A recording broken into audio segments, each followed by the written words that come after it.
Welcome everybody to Sunday night webinars. And tonight's webinar is back to face-to-face. And I'm presenting it myself, so I don't need to introduce anybody else. Your webinar manager is going to give you this presentation. As always, the presentation has been recorded and will be put on YouTube as soon as I can. And from there, we can continue with a Q&A, which will not be recorded.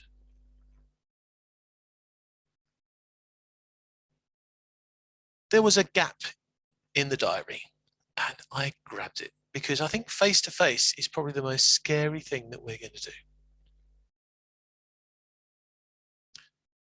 It's scary because we've been in 2 years like this, 2 years. So in this presentation, I warn you, I'm going to set out some basic ideas because I don't want to bore you for 3 or 4 hours, which I could easily do. And after 5 versions of this presentation, I think I've got it down to something a little bit more succinct. Please put comments and questions in the chat. You can put them as we go. I have an iPad running on the meeting as well. You probably see it there as Zoom Master. So I can see those comments separately from my presentation, which is obviously running on the laptop, which is sharing the screens to you. I will address all the comments. I'm quite happy to stay here for 2 hours. I'm guessing you probably won't want to, but if you have questions, we will answer all of them. And if that means we need to create more content to integrate with other presentations, we will do that. This presentation is all about planning post-COVID Toastmaster meetings. COVID has been a big change to the whole of Toastmasters. It has structurally pushed everything aside, and we've had to reevaluate almost everything we do. There have been bad things and there have been good things. But whatever there's been, we have fought through it, dear Toastmasters. And now we have to think about the future. Because the excuse of COVID for everything you do and fail at is going. Before COVID, I'm just looking down the list, some of you are almost old enough to remember that it is 2 years ago that Toastmasters in District 91 had to make the decision for the safety of its members and the organization to say, guys, you got to stop meeting and go online. 2 years ago that happened. Before then, we used to meet in rooms. Actually, it's sounding a bit like a 1980s or 1990s type environment now. And in a way it was.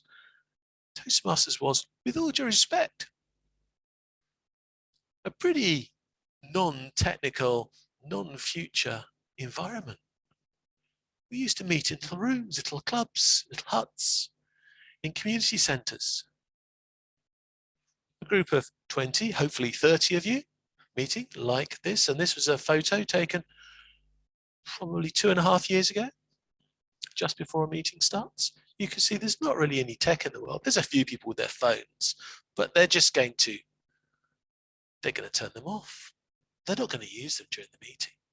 Everybody's coming in and there's a physical stage and people are going to stand around it and it's all going to be really interesting. We're going to learn how to speak on a stage in public. That's what it's all about. Before COVID, that's all we did. And the people checking their phones are just going to check a few messages, but they're not going to use their phones. There's not going to be much tech. Do you know, it was a surprise when we had to get a screen in our case a projector, if somebody were going to use a laptop. That was a novelty. Well, that was only just over 2 years ago. Really? Actually, 2 years is a long time in the life of a Toastmaster. I'm sure we've got somebody in the trio here tonight who could probably tell us what the life expectancy of the average Toastmaster is. I'm guessing that we probably lose a lot of Toastmasters in 2 or 3 years after they join. Because after they've learned public speaking, unless they want to go on and do more exciting things, they may consider that they've done what they need to do. So what happened during COVID? Well, it was, can I be polite? I think I can. It was a disaster. The second it happened, it was a disaster. We all ran into this thing called Zoom, blindly not knowing what we were going to do. Thankfully, some Toastmaster clubs had already tried Zoom, and it turned out to be quite a neat conversion. And we survived. And I use the word survive because you can't say we thrived, because obviously we lost a lot of members, because there were members that didn't want to even try this technology. There were members that found it too hard. We have one member in our club that we have to remote control her computer so that she can get to the meetings, but she's so happy when we do. It was a compromise. I call it a compromise because if I realized we were going to be stuck in Zoom for 2 years, I would have done a lot of things differently at the beginning. I would have changed a lot of things because Zoom got boring, because we just used it to survive, but we didn't expect survival to be 2 years. So during COVID, we had people still joining, and it totally depends how you do the calculation, but different ways you do it. Round about half of the current membership would consider themselves as joining during COVID. Round about half the members have joined in the last 2 years. And if you look at the lifespan of Toastmasters, that's probably normal for Toastmasters. So now we're free. COVID is going to become a manageable problem. We are free to do what we want to do. The question is, what do we want to do? What do we want to do? And I'd like to emphasize the we, because I can give you great ideas, but that's what I want to do. What do you want to do? Before you start building all these wonderful things, and I love the work of the hybrid committee and the ideas they've given. I love all the explanations and all the ideas that people have given about how we can run hybrid meetings and all this other stuff. Please stop. I'm doing this presentation, sitting in the room with my mum. Her bed is just there. I'm sitting in a room. I have a laptop. I have a big light because it's not very well lit in this room. I have not used the technology. I could have gone into the next room and have a camera that follows me around. Literally, as I walk around the place, it will follow me. I have green screens. I have multiple computers. I can do lower thirds, cameras, multiple views, blah, de, blah, de, blah. That is not the average Toastmaster. So stop, think about what they want. Please. Ask your members, how many of them want to meet face to face? I'm guessing a good number, but there will be some which for COVID reasons don't want to go. I'm going to our first meeting because I want to show my support for the club, but I probably won't want to risk all the dangers of COVID when I'm caring for my elderly mum, who doesn't really want to have it in any form. She doesn't want flu. She doesn't want anything really. Doesn't even want a cold.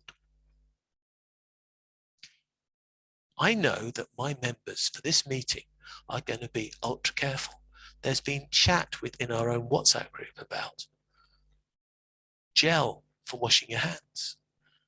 People saying they will take a COVID test before they come to the meeting to make sure that they are good.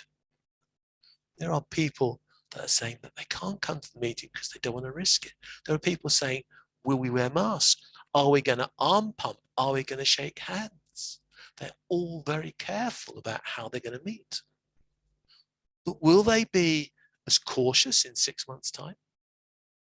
Will they feel that they are now living with COVID and will go back to old ways?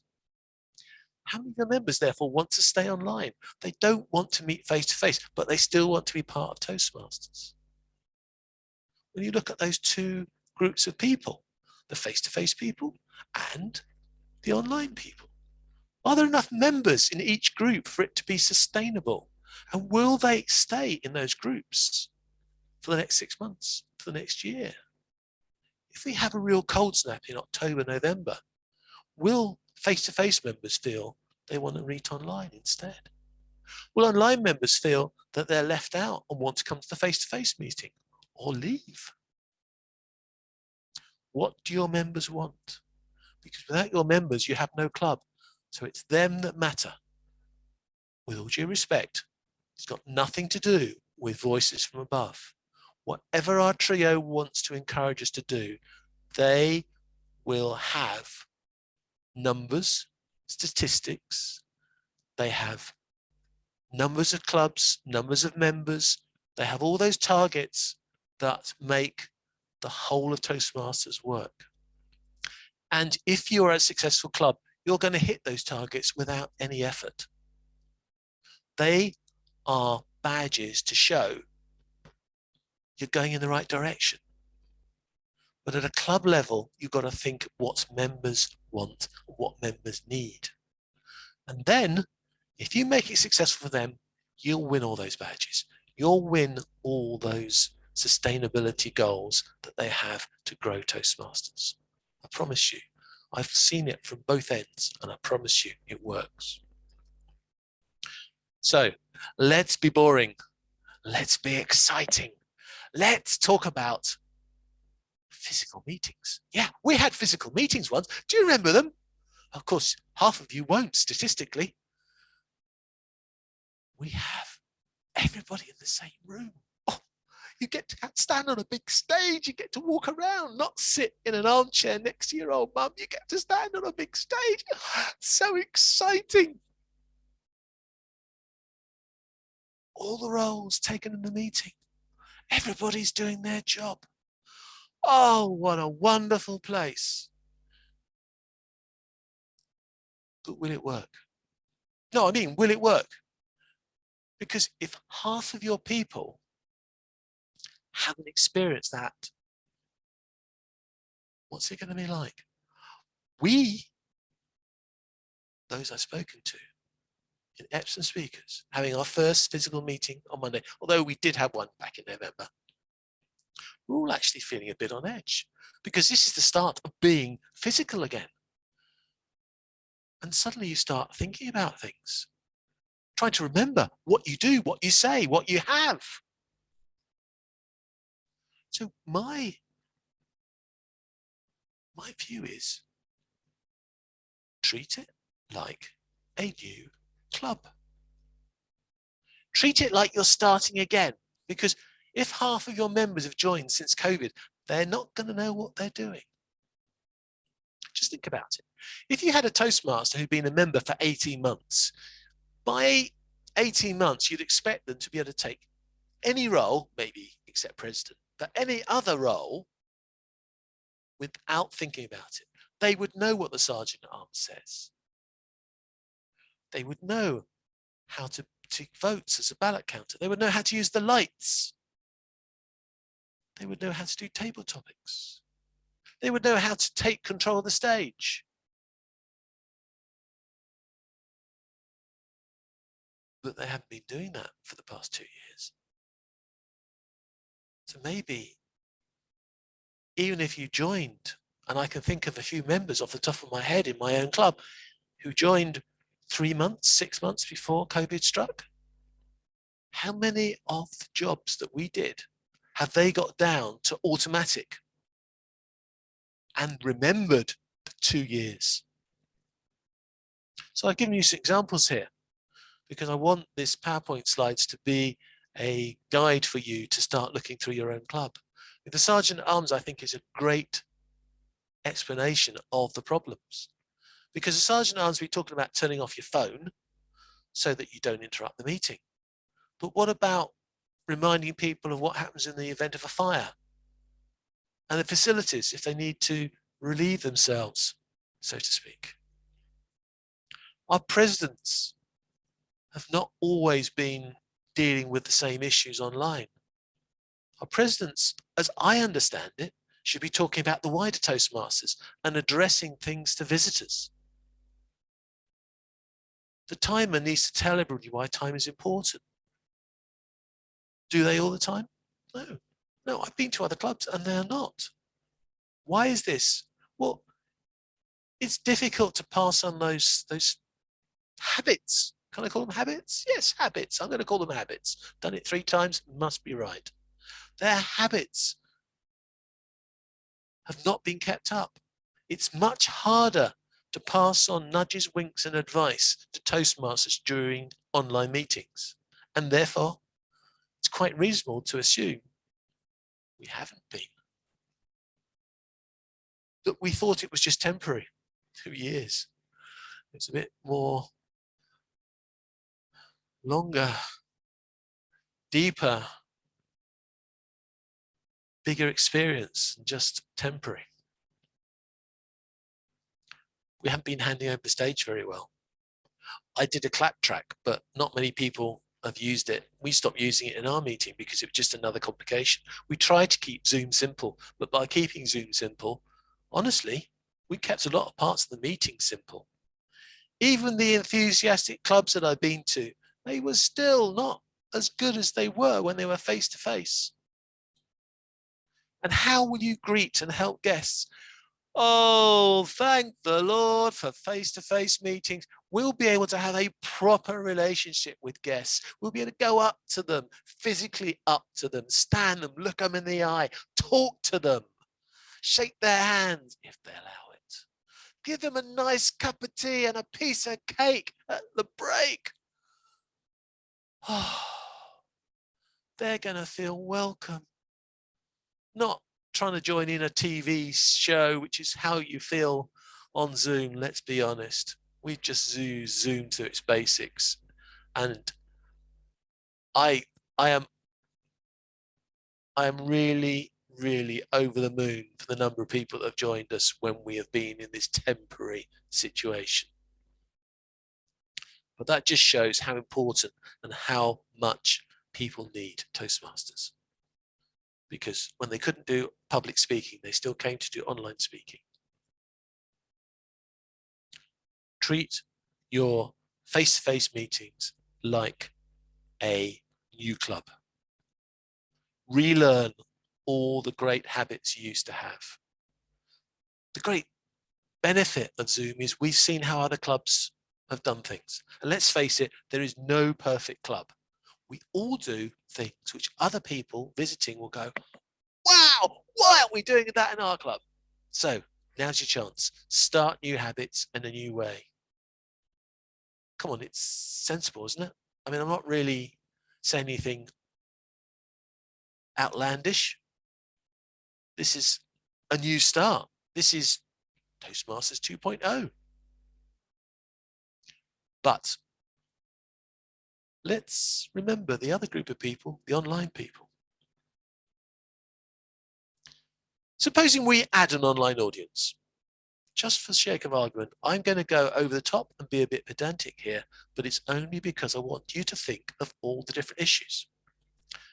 For an online audience, we're going to need one camera showing the stage so they can see the presenters. We should really have a second camera, one camera showing the audience so they can feel part of the meeting and not a fly on the wall.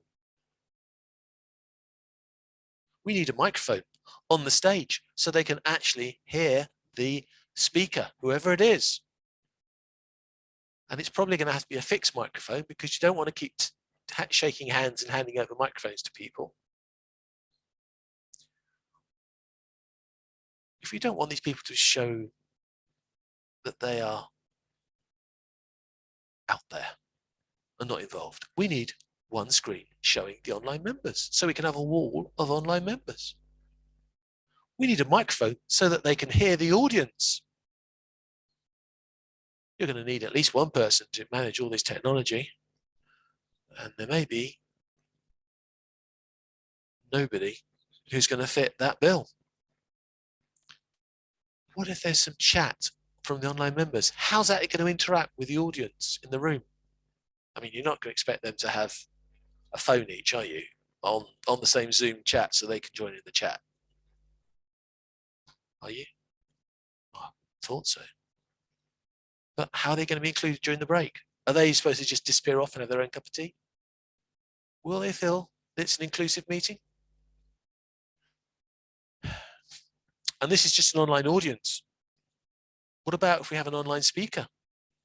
Well, we'll need a screen for the audience in the room, physical room, to be able to see that speaker. So that's our second screen. We'll need a sound system so we can hear that speaker.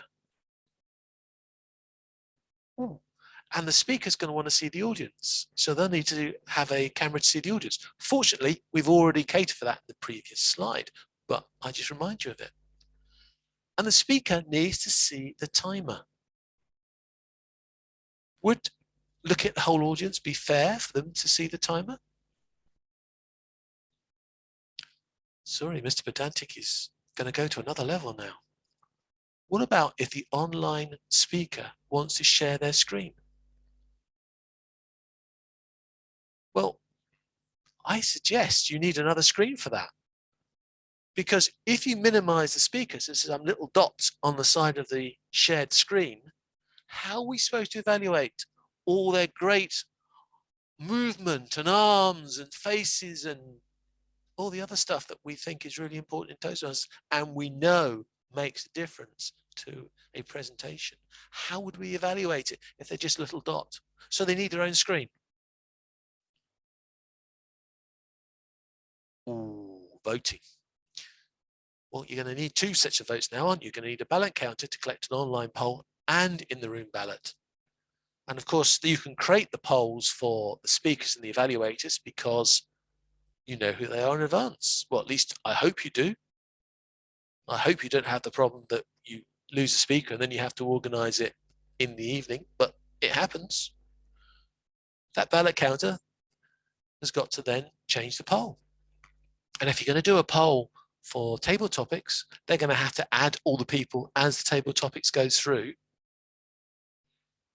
I've just taken the ballot counter, but suddenly ballot counter becomes a really tricky job if you're going to do it pedantically for a hybrid type meeting. A quick tot up of the tech is we need 3 cameras, 2 microphones, 3 screens, 1 sound system. That means possibly 2 or 3 concurrent Zoom accounts. Even if you have the budget to get all this tech or somebody brings it along, the biggest worry I have is it's hard enough in some venues to run 1 Zoom account. I'm suggesting now you might need 2 or 3. This really does reduce where your venue is. Am I just asking for trouble? Am I just being a little bit of a troublemaker just to get you to think about things? Well, yes, I am, but how many venues allow 3 Zooms at one time? Never mind the cost of the equipment which you need. And what happens when you lose the technical people that could put that all together?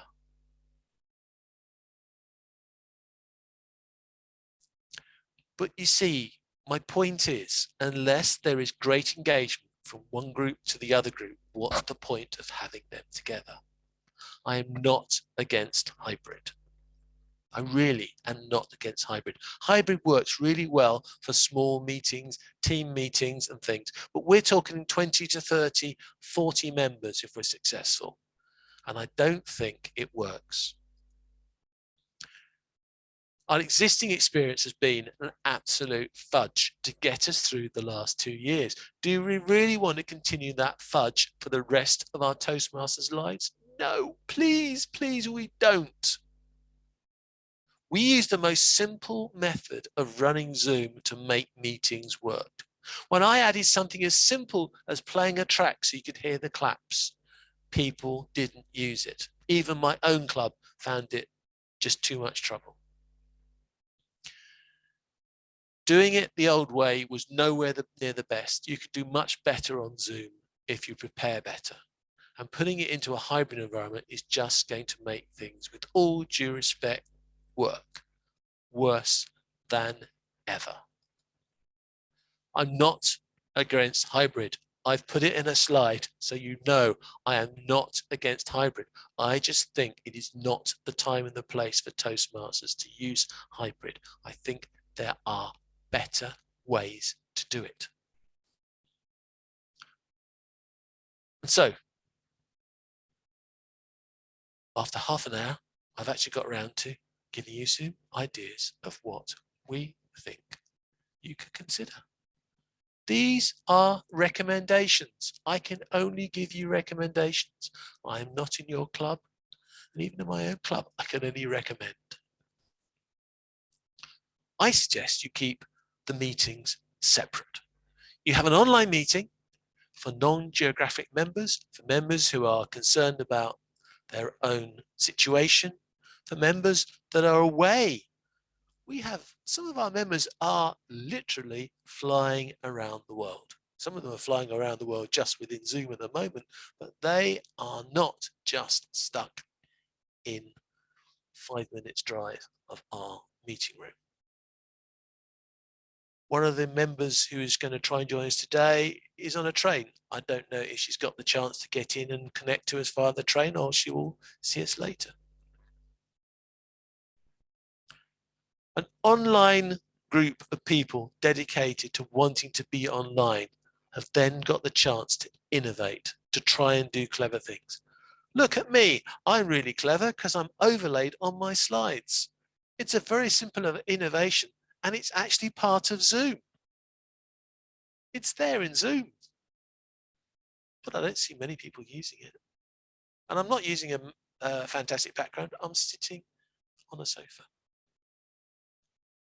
Online dedicated club meeting means they can innovate, they can work to make it better, they can change it to make it better, they can grow their skills as online presentations.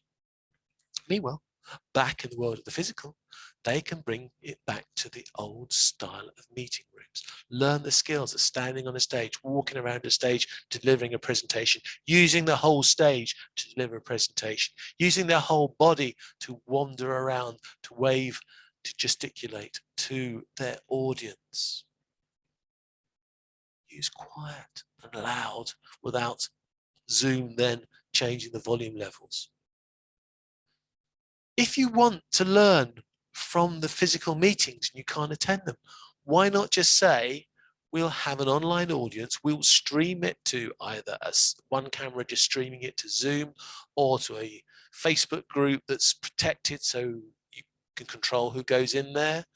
Why not just stream it so that the people who are not in the room and can't be in the room can at least watch and learn from the presenters, even if they can't join in physically at that point.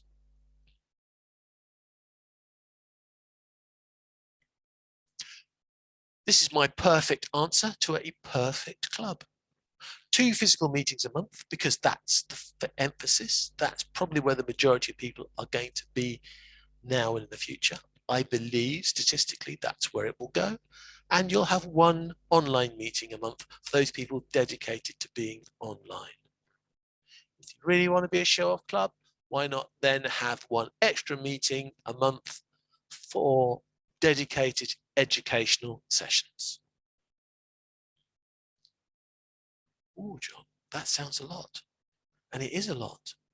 And if you do this, I would hope not 30 being the new 20, but 40 being the new 20.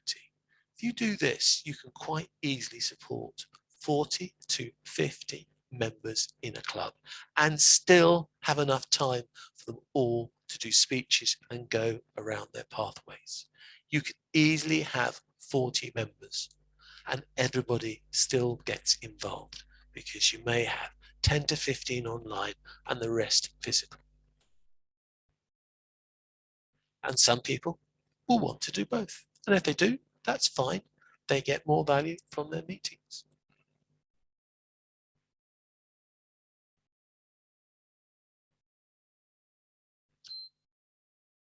And so I'll stop that beeper in a second. Was this a presentation from Toastmasters?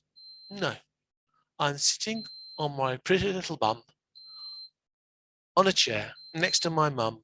All I have is a ring light, and now I have the annoying beep of her feeding machine, which needs to be turned off. And I'm going to do that very quickly while you all think of some questions.